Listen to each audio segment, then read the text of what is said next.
Partnership chapter में बेटा हमारा क्वेश्चन है आशा, दिशा एंड राघव पार्टनर्स है जिनकी प्रॉफिट शेयरिंग रेशियो 2:3:1 है। Now according to partnership deed Raghav की गारंटी है 40,000 रुपये की, यानी उसको प्रॉफिट 40,000 का तो होना ही चाहिए।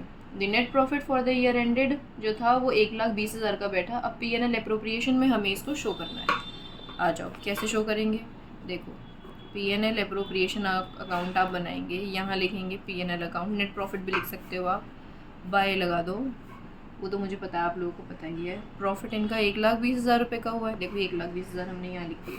फिर अब अगर मैं बात करूँ कि कोई एक्सपेंस तो था नहीं, यानी प्रॉफिट ट्रांसफ़र टू करवाना है हमें आशा में, दिशा में और राघव में, तो वो कैसे कैसे होगा।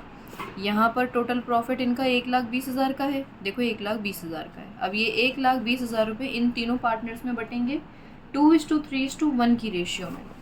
तो अगर मैं देखो वर्किंग में करके दिखाऊँ आपको, तो 1,20,000 का 2/6 लेगा ए, आशा लेगी, और 1,20,000 का 3/6 कौन लेगी, दिशा, और राघव कह रहा है मुझे तुम 1,20,000 का 1/6 दे देना according to profit sharing ratio, है ना। तो प्रॉफिट शेयरिंग रेशियो के हिसाब से देखो अगर हम बांटें तो ये आ जाएगा 20,000, ये आ जाएगा 60,000 और ये आ जाएगा बेटा 40,000। लेकिन अब राघव की तो गारंटी थी ना, वो कह रहा था भाई मुझे 40,000 से कम का प्रॉफिट नहीं होना चाहिए। अब उसे तो 20,000 ही मिल रहे हैं, तो उसकी पूर्ति करने के लिए हमें 20,000 और डालने पड़ेंगे, यानी टोटल प्रॉफिट जो राघव के हिस्से में जाएगा वो तो 40 का जाएगा। अब ये 20,000 कौन देगा, भाई ये दोनों मिल करके देंगे। अब ये दोनों मिल करके किस रेशियो में देंगे, तो इनकी रेशियो देखो लिखती हूँ मैं यहाँ पर 2:3:1 थी, ये ए की, ये डी की, ये आर की। तो आर की तो गारंटी, बचा कौन, ए और डी, और इनकी प्रॉफिट शेयरिंग रेशियो क्या है 2:3, यानी ये इस 20,000 को 2:3 की रेशियो में देंगे।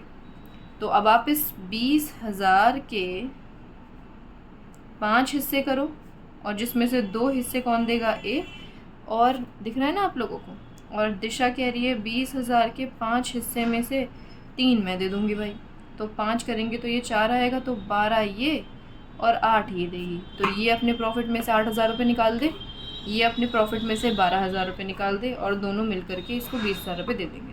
तो इसके पास बचे 32,000, इसके पास बच गए हमारे 48,000। ठीक है, अब ये वाले जो प्रॉफिट्स आपने वर्किंग में कैलकुलेट करे हैं इनको आप यहाँ पर लिख दो, 32,000, 48,000 और 40,000 इसके आ गए। ठीक है जी, देखो बस यही था क्वेश्चन, और कोई बड़ी बात थी ही नहीं। अच्छा, यहाँ पर कुछ लोग ऐसे करवाते हैं कि प्रॉफिट्स यहाँ लिखते हैं जो पुराने वाले आ रहे होते हैं, फिर डेफिशिएंसी करके प्लस माइनस करना। आपकी किताबों में भी इलस्ट्रेशन ऐसे ही सॉल्व हैं, लेकिन ऐसे करने की हमें ज़रूरत नहीं है। हम ये काम हमारा वर्किंग में करके फाइनल प्रॉफिट्स को भी यहाँ शो कर सकते हैं, उतने ही मार्क्स मिलेंगे जितना वो काम करके भी मिल रहे होंगे आपको। ठीक है, लेकिन ये ज़्यादा आसान है।